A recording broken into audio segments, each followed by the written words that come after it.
If you want to fix this problem on Instagram, the first step, click settings here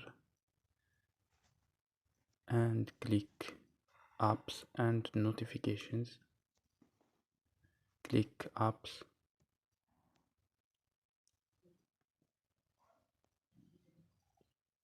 cherche Instagram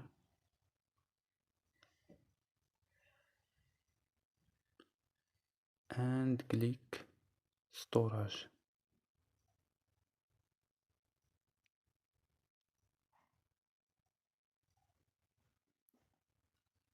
And click this option here, clear data.